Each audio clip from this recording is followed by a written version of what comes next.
제가 어릴 적에 저희 집 안방 문 기둥에는 자가 그려져 있었어요. 저희 사형제들이 저녁에 자고 아침에 일어나면 제일 먼저 하는 일이 그 자가 그려진 문지방에 키를 재는 것이었습니다. 형님이 키를 재면 그 다음에 제가 재고 제 두 동생이 키를 재는데, 이게 매일매일 키를 재니까 이게 크는 줄 모르잖아요. 그럼에도 불구하고 매일 키를 쟀어요. 근데 1년쯤 지나면 12월이 되었을 때 그 1월 달에 잰 키 눈금과 그 12월에 잰 키 눈금이 현저하게 차이가 납니다. 보통 5cm 내지 10cm 정도로 키가 커 있는 것을 보게 됩니다. 우리 12월 들어서 우리가 영적으로 내 믿음의 성장을 생각해 보셔야 됩니다. 내 믿음이 성장했는가, 성숙하게 자랐는가, 수고하는 믿음, 섬기는 믿음, 사랑하는 믿음, 어렵고 힘든 것도 인내하는 믿음, 이웃과 가족을 화목하게 사랑하는 믿음, 그 성령의 열매 속에서 자라가고 있는 믿음, 어떤 고난과 시험도 이길 수 있는 강한 믿음, 모든 것에 감사하는 믿음, 이렇게 자라가고 있는가? 너희가 믿음이 있는가 스스로 점검 좀 해보라, 예수께서 말씀하십니다. 지난 주일 누가복음 1장을 통해서 예수님은 동정녀 마리아에게 성령으로 잉태되어 태어났다는 말씀을 전했습니다. 성령을 통해서 동정녀 마리아의 몸을 빌어 이 세상에 태어났기 때문에 예수님은 신성을 가지신 하나님이십니다. 또 성령으로 말미암은 동정녀의 몸, 마리아의 몸을 빌려서 오셨기 때문에 참 인간이시기도 합니다. 그래서 예수님은 참 하나님이시요 참 인간인 것입니다.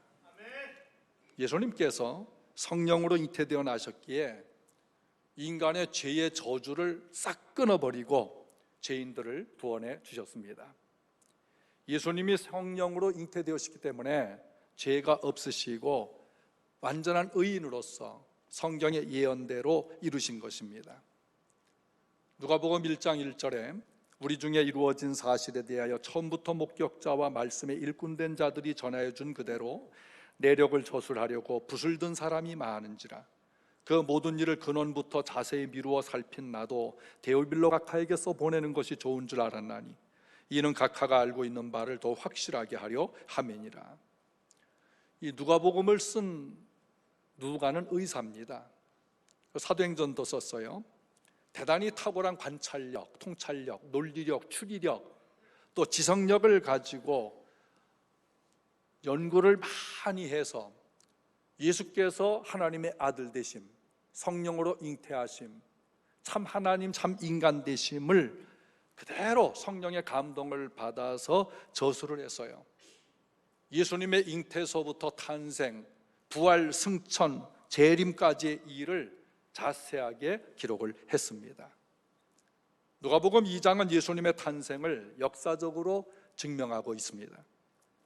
1절에 그때 가이사 아구스도가 영을 내려 천하로 다 호적하라 하였으니, 여기 그때에라는 이 시기는 누가복음 1장 80절에 세례 요한이 태어나 빈들에서 강건하게 자라고 있을 때를 말합니다.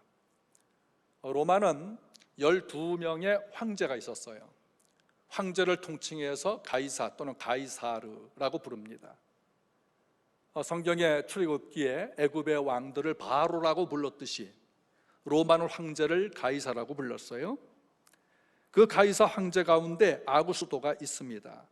로마의 두 번째 황제 가이사 옥타비아누스를 말합니다.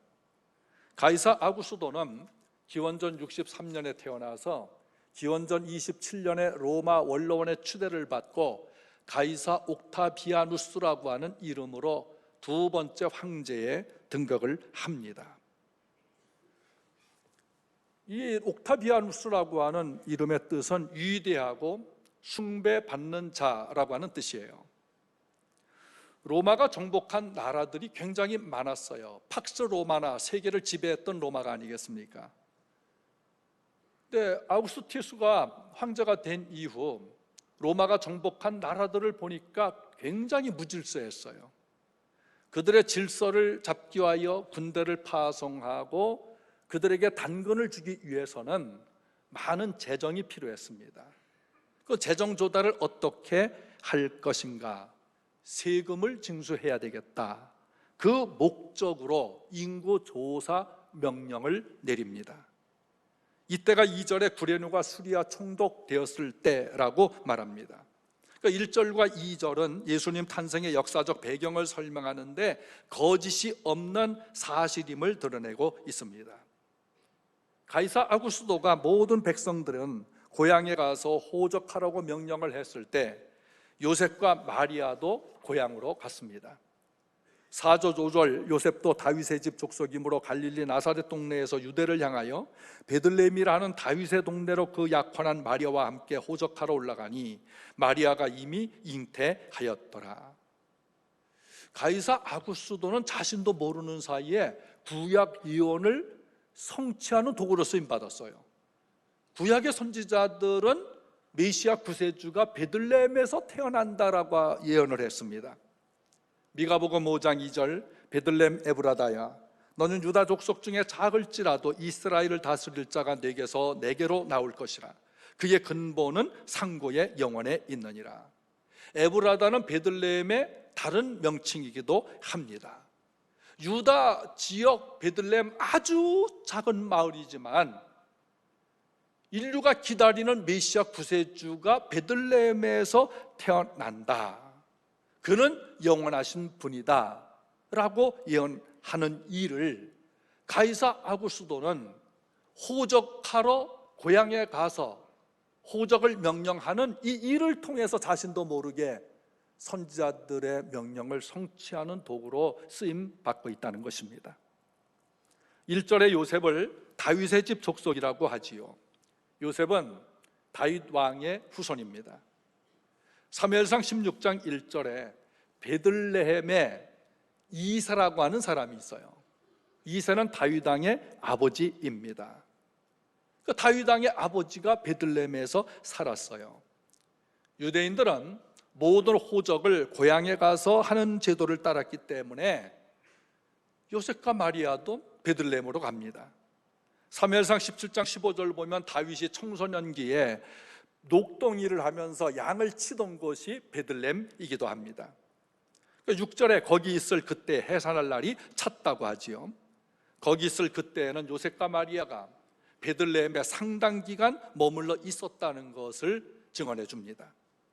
동정녀 마리아의 성령으로 말미암은 잉태는 기적적으로 이루어졌지만 엄마 뱃속에서 아이가 자라여 태어나기까지 9달 내지 10달이라고 하는 일반적 과정을 거쳐야 했던 것입니다.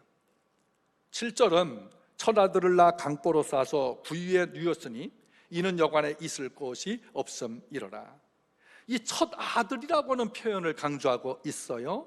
마리아가 성령 잉태로 예수님을 낳은 이후 남편 요셉과 부부 관계를 통해서 더 많은 자녀들을 낳았다라고 하는 그 의미에서 첫 아들이라고 하는 표현을 강조하고 있는 것입니다. 마리아는 예수님을 낳은 후 동정을 지키지 않고 정상적인 부부 생활을 했어요. 성경은 예수님에게 여러 동생들이 있었다는 것을 알려줍니다. 마태복음 13장 55절 예수의 동생들 야고보, 요셉, 시몬, 유다가 있었다고 이름까지 밝히고 있어요.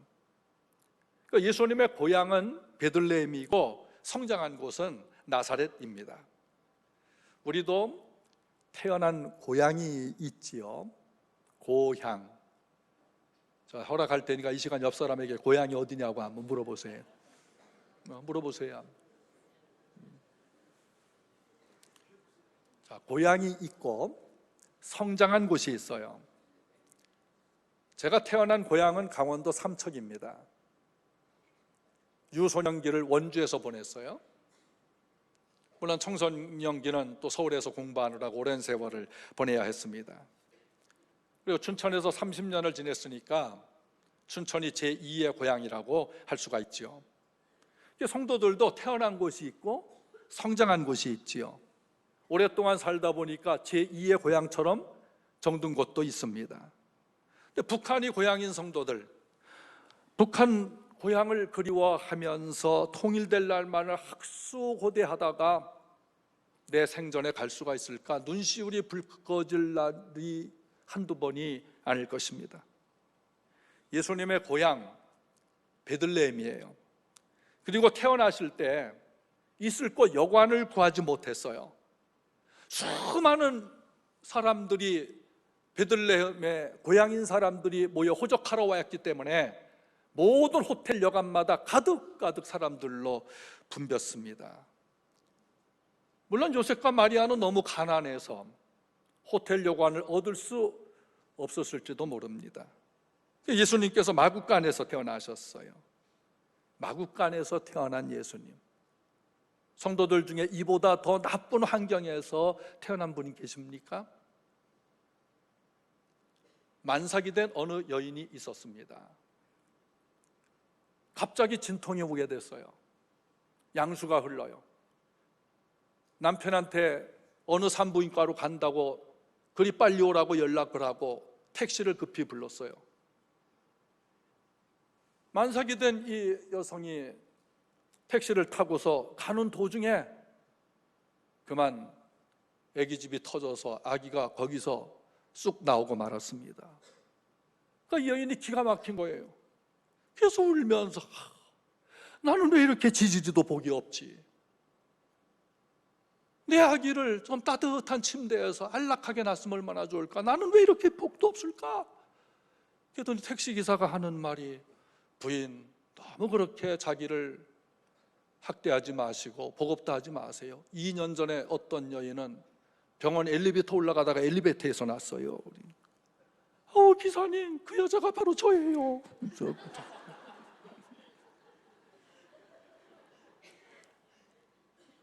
예수님은 마구간에서 태어나셨어요.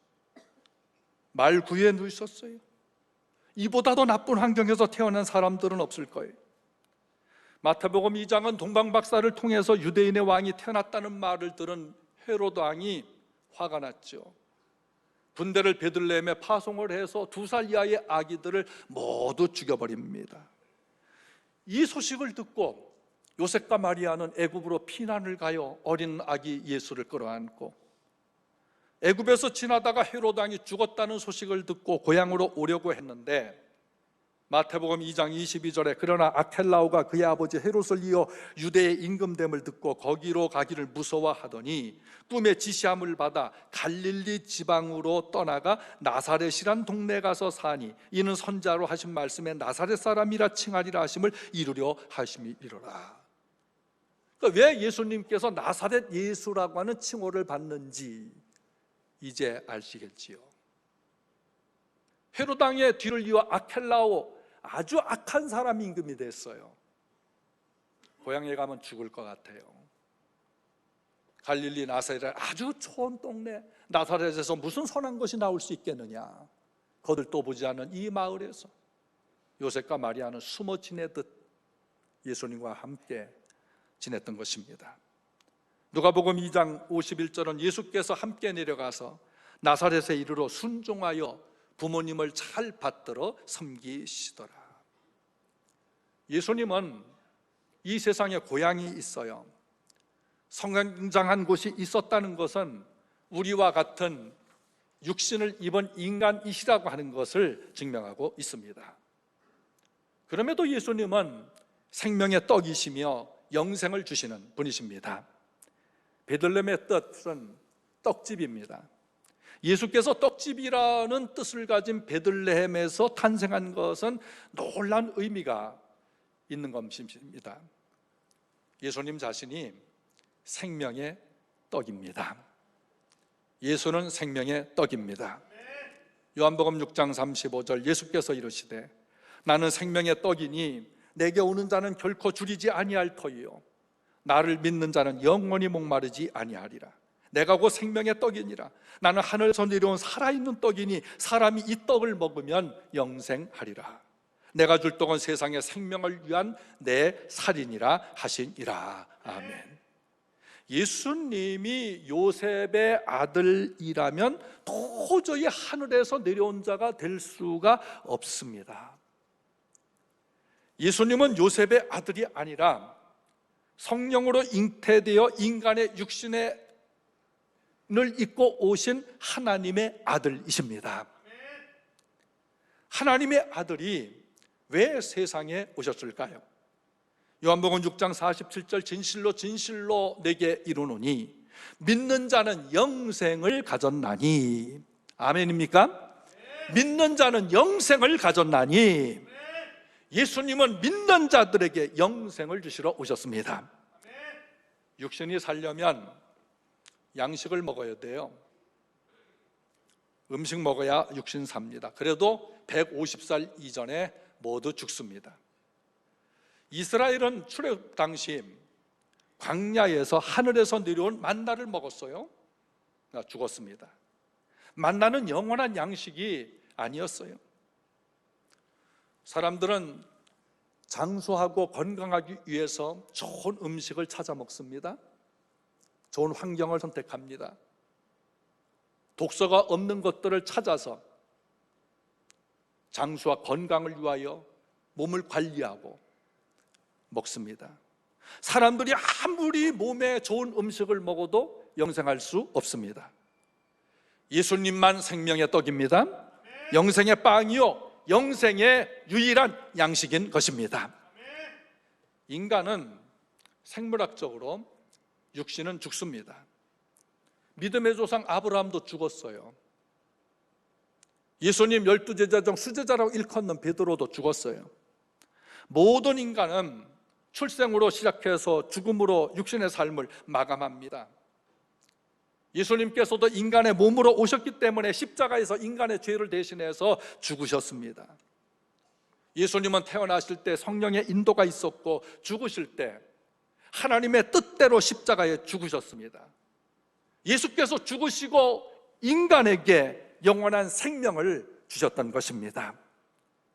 하나님이 세상을 이처럼 사랑하사 독생자를 주셨으니 이는 저를 믿는 자마다 멸망치 않고 영원한 생명을 얻게 하려 하심이니라. 영적으로 영원한 생명을 얻는 길은 예수님을 믿어야 하는 것입니다. 요한복음 17장 2절은 영생은 예수님을 아는 것, 예수님을 믿는 것입니다. 예수 그리스도, 그분만이 유일한 영생이십니다. 예수님은 죽었지만은 주님의 죽음은 죽음이 아닙니다. 인간의 죄값을 치른 대속의 죽음이요, 영생으로 가는 부활하기 위한 죽음입니다. 요즘 우리나라에서 최고 소망 뭐예요? 제일 정치권이나 국민들 막론하고 가장 바라는 것이 뭐예요? 경제를 살려야 되겠다는 것입니다. 경제적 부활, 경제 회생 시켜야 된다는 것입니다.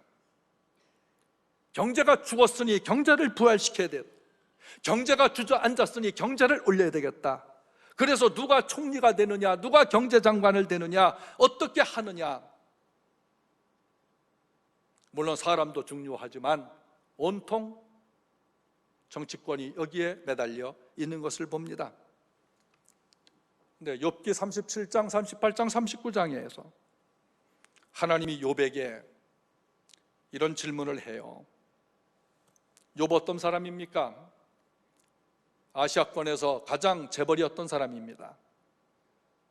사탄의 시험에 의해서 하나님이 허락하여 그는 모든 재산을 도둑들에게 뺏깁니다.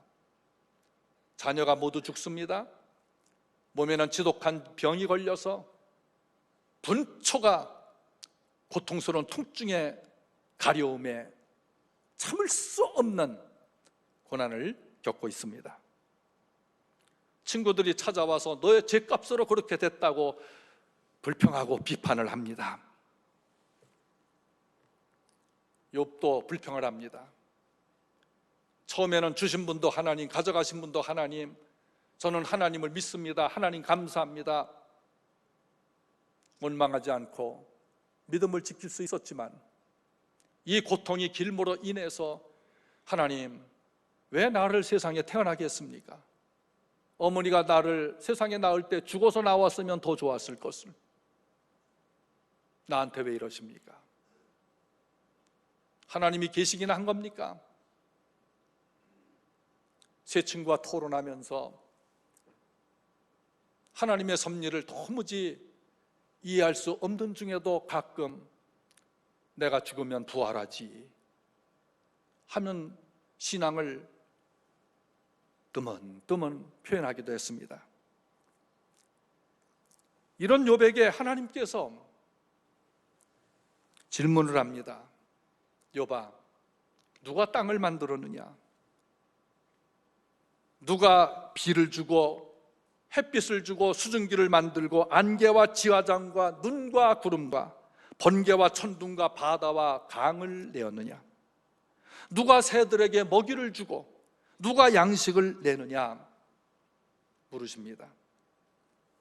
욥이 고난받을 때 이러쿵저러쿵 대안을 말았던 친구들과 그들을 반박했던 욥은 하나님의 질문에 아무 말도 할 수가 없었어요. 마음속으로야 하나님이 내셨지, 마음은 그런데 그게 입술로 나오질 못했던 것입니다. 하나님께서 너무나 전곡을 찌르는 질문을 하셨기 때문입니다. 누가 내었느냐?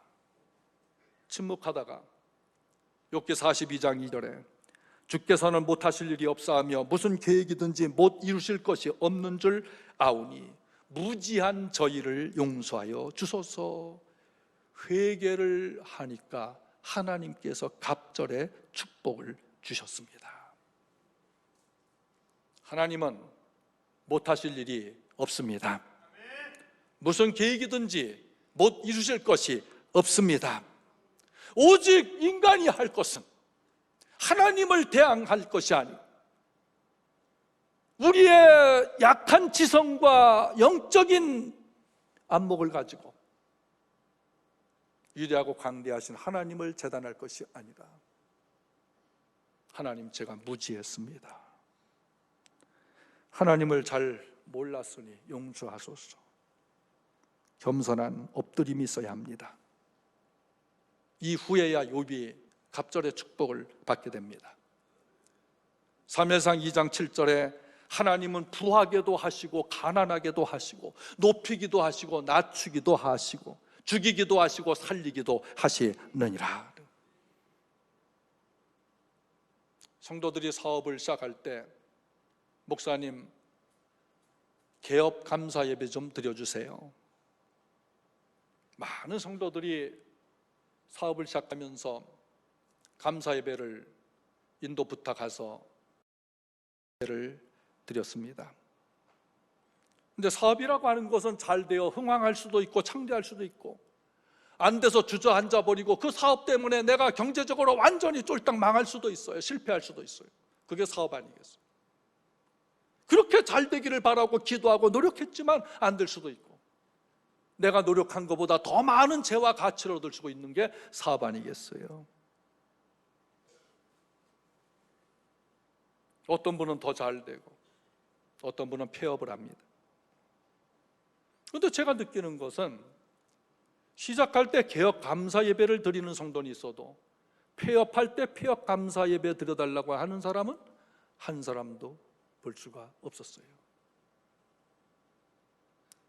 우리 실패할 때도 감사 예배하길 바랍니다.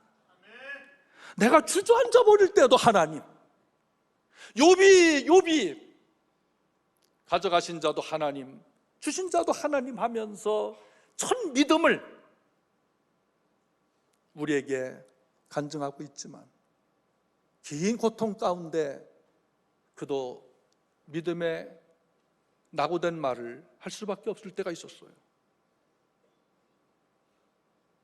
그러나 그는 마지막에 회개를 합니다. 갑절의 축복을 받습니다. 사랑하는 우리 성도들, 시작하는 이가 하나님이라면 마치게 하는 이도 하나님이십니다. 시작할 때 감사 예배했다면 망했어도 감사 예배하여 하나님의 인도를 받는 성도가 되기를 바랍니다. 시작하시는 이가 하나님이시고 마치는 이도 하나님이에요.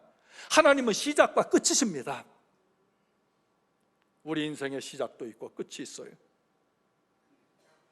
오늘 하나님께서 이 민족의 경제를 오르락 내리락 쥐락펴락하고 계시는 걸 우리가 알아야 합니다.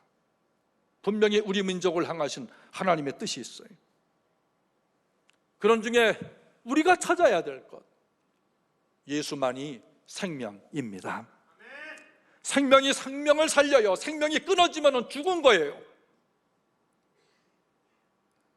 이 땅의 모든 분야가 이 생명의 길, 생명의 흐름이 있어야 되는, 그 생명을 찾지 못하고 생명이 누군지도 모르고 부흥을 바라고 부여를 바라고 있습니다. 예수가 생명입니다. 생명이 생명을 살린다는 것은 살리시는 이시는 예수님이십니다. 우리 민족이 하나님 앞에 순종해서 예수 잘 믿는 민족이 되어야 되는데, 먼저 경제 강국, 국방 강국, 이 강국을 찾기 이전에 예수 강국이 되기를 바랍니다. 삶이 바르게 되어져야 돼요. 영혼이 잘된 같이 예수 강국이 됩시다. 여러분, 한 사람 한 사람이 예수에게 강한 마음을 가지시길 바랍니다. 그래서 예수를 전하는 선교 강국이 되어야 됩니다. 예수 생명이 강할수록 국방력도 강해져요. 예수 잘 믿는 사람은 애국을 합니다.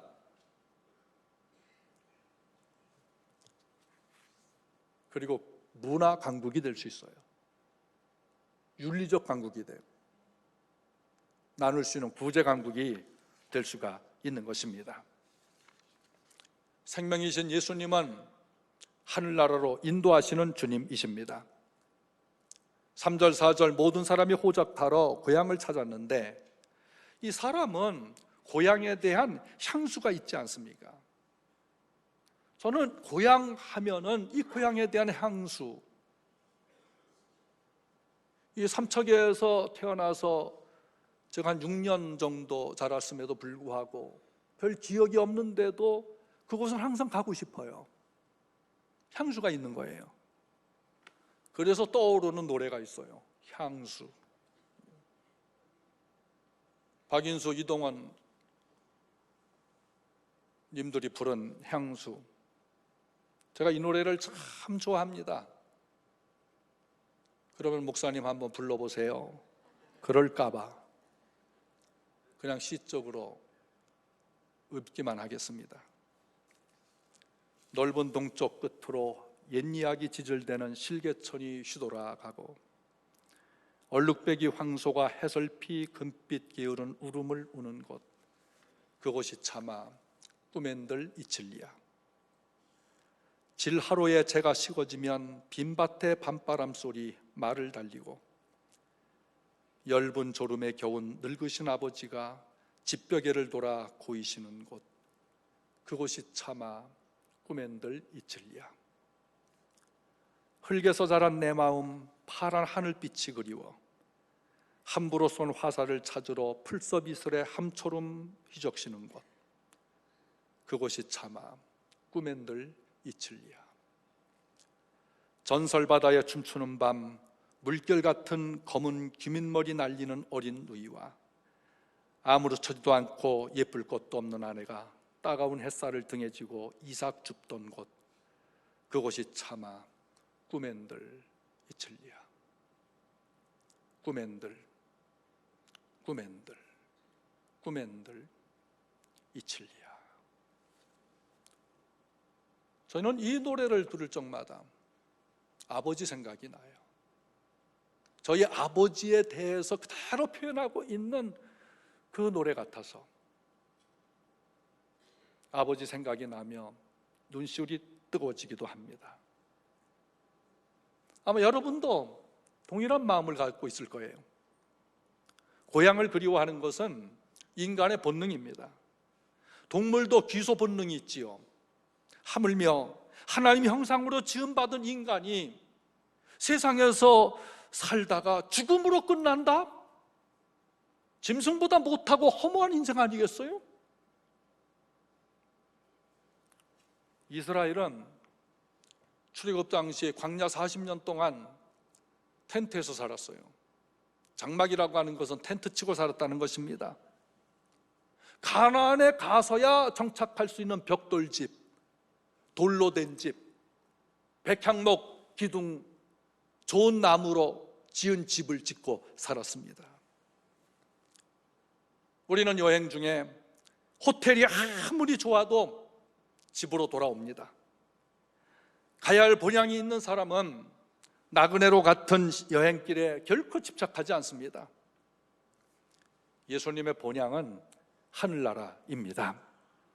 사도행전 1장 11절, 예수께서 십자가에 죽으시고 부활하신 이후에 하늘로 올라가시면서 왜 나를 쳐다보느냐? 내가 너희가 하늘로 간 모습 그대로 본 나는 다시 너희를 데리러 오겠다라고 약속을 하십니다. 예수 재림의 약속을 믿으시길 바랍니다. 하늘나라가 없으면 예수 믿을 이유가 없어요. 하늘나라 없으면 예수께서 오실 이유가 없어요. 예수님의 본향이 하늘나라고 영원한 나라이기 때문에 예수 믿는 자들의 시민권은 하늘에 있습니다. 고생스러워도 하늘나라 갈 생각하면 인내하면서 살 수가 있어요. 저는 가끔 제 아내가 대화할 때, 여보 나는 진짜 하늘나라 빨리 가고 싶어. 아내는 질색을 하지만 죽을 사람 살려놨더니 그 소리 한다고. 그러나 내가 빨리 죽고 싶다는 의미는 아니야. 하늘나라에서 사모함이 나는 진짜 강렬해.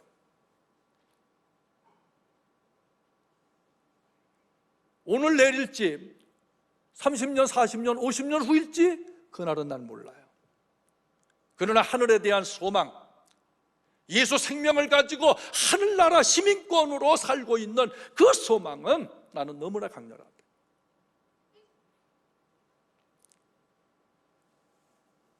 저는 가장 추웠던 시절이 겨울에 휴전선 전방 근무하던 군복무 때였습니다. 손등이 다 터지고 발에 동상 걸리고 도무지 추워서 견딜 수 없는 겨울을 소위 고참들 따까리 노릇하면서 보냈어요.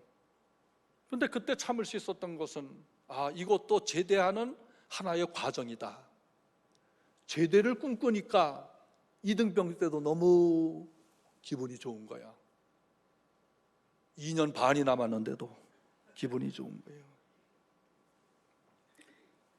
제대하고 나니까 전방 추위 고생을 참은 것도 하나의 훈장이라는 생각이 들어서 간증을 하게 됩니다.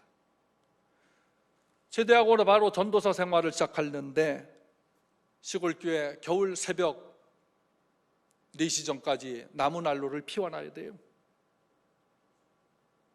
손발이 새카맣게 하루라도 손톱에 때가 끼지 않은 날이 없어요.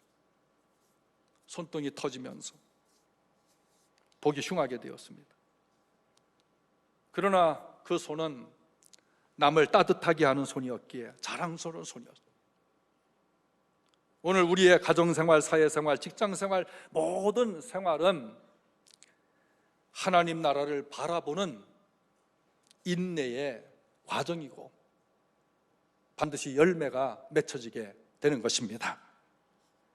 우리 성도들 얼마나 힘들고 어려운 삶을 보내고 있으십니까? 조금만 더 참고 지내며 하나님을 구하시길 바랍니다. 예수가 생명이고 예수께서 나의 인도자로, 내가 육신의 짧은 100년도 못다는 그 삶을 인도하시는 분이라면 영원한 하늘나라로 인도하시는 그 예수께서 우리 한 사람 한 사람을 결코 놓지 않으십니다. 하나님을 구하면 길을 열어 주십니다. 제 친구들 가운데 소위 부자라고 일컫는 돈 좀 가진 친구들 몇 명 있습니다. 그들은 항상 새 차가 나오면 새 차로 바꿉니다. 어떤 경우든 1년 되지 않았는 차도 또 새로운 고급차가 나오면 타던 차를 버리고 새 차를 타고 나타납니다. 그들은 이런 말을 해요. 최고급차를 타보니까 절대로 낮추어 탈 수는 없더라. 그래서 계속해서 새로 나온 고급차를 타야만 한다. 돈이 있으니까 그 아래 차는 탈 수가 없는 거예요. 천국에 있는 사람은 세상 것이 자랑될 수가 없어요. 요한복음 14장은 예수께서 하늘로 가시면서 우리를 데리러 온다고 하십니다. 본래 하늘에 사셨던 분이기 때문에 예수님은 세상이 삶이 아무리 화려하고 좋아도 하늘에 비하면은 야, 세상 것은 배설물이야, 세상 것은 쓰레기야, 세상에 집착하지 마라. 세상에서는 있는 것을 족한 줄 알고 살아라. 아무 모아놓으려고 애쓰지 마라. 그 우리를 하늘로 데려가기 위해서 대가를 치르셨어. 예수님의 이 마음을 일찍 발견한 사람이 사도 바울이에요. 사도 바울이요, 태어난 배경이 좋아요. 아버지 로마인, 엄마 유대인, 로마 시민권을 태어나서부터 가졌어요. 유복하게 성장을 했어요. 최고 대학을 나왔어요. 출세길이 열렸어요. 예수님을 믿고 보니까 그게 배설물이야. 하늘나라를 발견하니, 예수 생명이 그 안에 있는 것을 보니, 천국을 발견하고 보니까 아, 이 세상 것은 배설물에 불과하구나. 그래서 우리의 시민권은 하늘에 있는지라. 우리의 시민권은 하늘에 있는지라. 죽음이라고 하는 것은 조금 더 빨리 가느냐 늦을 따름이지, 한 번 죽는 것은 하나님께 정하신 바예요. 누구나 다 그 길을 가는 거예요. 십자가에 못 박혀 죽으신 대가를 예수께서 치르시고 우리를 하늘나라로 데려가십니다. 어머니가 해산의 고통으로 대가를 치렀기에 우리가 이 세상에 태어났듯이 예수님 십자가 희생의 대가로 믿는 자들이 제산받고 천국에 들어가게 되는 것입니다. 새집 아파트 준비해 놔서 다음 주에 이사 간다 생각하는 성도들은 설레일 거예요. 그리고 짐을 정리하기 시작합니다. 버리기를 시작할 거예요. 이사할 때는 잘 버려야 합니다. 그리고 새 집에 대한 향수 때문에 먼저 살던 이 집을 담대히 버릴 수가 있어요. 팔아버릴 수 있어요. 놔둘 수가 있어요. 하늘의 소망 갖기를 바랍니다. 하늘의 소망을 갖길 바랍니다. 그 소망이 강렬할수록 내 목숨을 소중히 여기면서 이 땅에서 살게 되어지는 것이에요. 천국 시민권을 가진 성도는 세상에서 사명이 있어요. 선한 일로 천국을 나누어 주어야 합니다. 어느 날 방송을 보다 두 남녀 MC가 요즘 같은 겨울에도 내복 입고 사는 사람이 있느냐, 그건 6.25 때나 있던 일 아니냐, 이런 말을 하는 겁니다. 누가 요즘에 갑갑해서 아무리 추워도 내복 입고 사는 사람이 어디 있겠느냐? 내복은 6.25 때나 입는 거라고 말을 했습니다. 그리고 전국에 내복 입고 사는 사람들이 빗발치는 비난이 쏟아지기 시작했습니다. 그 MC들 왜 그런 말을 했을까요? 자기들은 좋은 아파트에서 스위치만 누르면 따뜻한 난방, 냉난방 다 되고, 집에서는 러닝 셔츠 하나만 입고도 더워 죽겠다고 하는 따뜻한 데서 겨울을 보내니, 여름이면 시원한 곳에서 여름을 보내니, 가난한 사람들, 서민들을 도무지 이해할 수가 없어요. 왜 겨울에 내복을 입고 살아야 되는지, 왜 여름에는 선풍기를 써야 되는지, 왜 부채질을 해야 되는지 알 수가 없어요.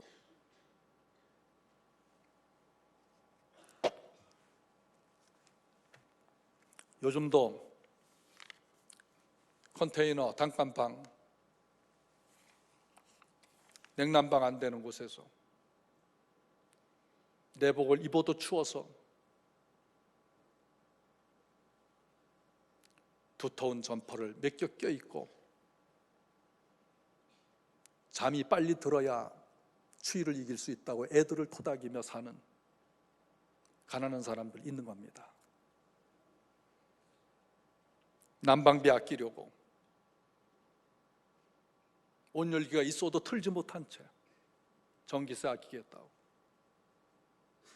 내복 입고 사는 사람도 있는 겁니다. 연탄 빨리 탈까봐 그거 아끼려고 연탄 구멍 3개 열어놓으면 활활 방이 따뜻할 텐데 구멍 하나만 열어놓고 차가운 방에서 잠을 청하는 그런 이들이 이 나라에 있는 겁니다. 우리는 나 살기 편하다고 삶이 버거운 사람들이 우리 주위에 없겠거니 이런 생각하면 안 됩니다. 수많은 서민들이 우리의 선한 손길을 기다리고 있지요. 일자리가 없어서 하루 살기 버거운 사람들이 있다는 것을 알아야 합니다. 천국을 나누려면 착한 일을 해야 합니다. 마태복음 5장 16절 너희 착한 행실을 보고 하늘에 계신 너희 아버지께 영광을 돌리게 하라. 하나님께 영광을 돌립시다. 착한 일을 통해서 영광을 돌립시다. 성탄절에 찬양대가 가정마다 방문할 겁니다. 우리 교회는 전통적으로 연탄헌금, 구제헌금을 과자 대신 준비해서 찬양대에 주고 그것을 이웃과 나눕니다.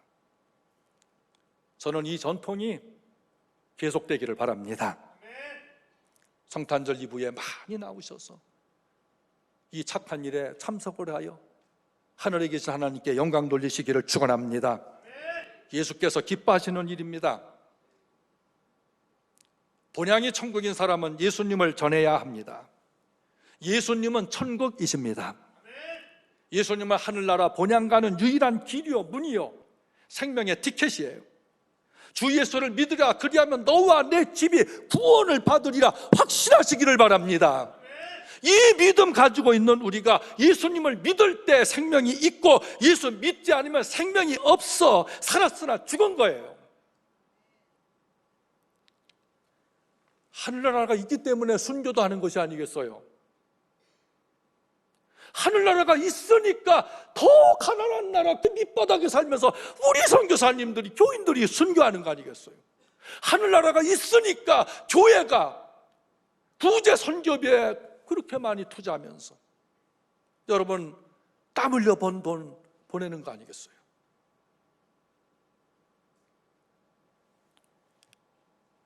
인생의 죽음에서 어디로 가느냐는 가장 중요한 겁니다. 여러분 생각해 봅시다. 지금 죽으면 천국 갈 수 있습니까? 큰 소리 안 해도 괜찮아요. 지금 죽으면 하늘나라 갈 수 있습니까? 하늘나라 갈 것인가? 지옥에 갈 것인가? 요한복음 14장 6절 예수께서 이르시되 내가 곧 길이요 진리요 생명이니 나로 말미암지 않고는 하늘나라에 들어갈 수가 없느니라. 나를 살려주신 예수님, 여러분의 생명을 연장하여 이곳에 예배하게 오로 하게 하신 예수님, 선한 일을 통해서 예수 탄생의 기쁨을 누리고 천국 시민권을 가지고 예수 생명 전하면서 예수가 부활했으니 우리도 부활하고 예수가 오시니 나도 들림받아 하늘나라에 들어가게 되는 그날까지 예수님의 보좌 앞에서 그분 바라보며 사시길 바랍니다. 본향 천국으로 가는 것은 담배 끊었다고 술 끊었다고 되는 거 아니에요. 도둑질 간음하지 않았다고 되는 것이 아니에요. 예수님을 믿는 자는 예수께서 용서해 주시기 때문에 천국 백성으로 살아가는 거예요. 인간의 공로가 아니에요. 공로 때문에, 착한 일 때문에가 아니라 내가 죄인임에도 불구하고 나를 용서해 주신 예수님, 그 공로로 천국에 들어가는 것입니다. 예수만이 천국의 길입니다. 예수만이 천국의 문입니다. 예수만이 부활 영생하는 생명이십니다. 할렐루야.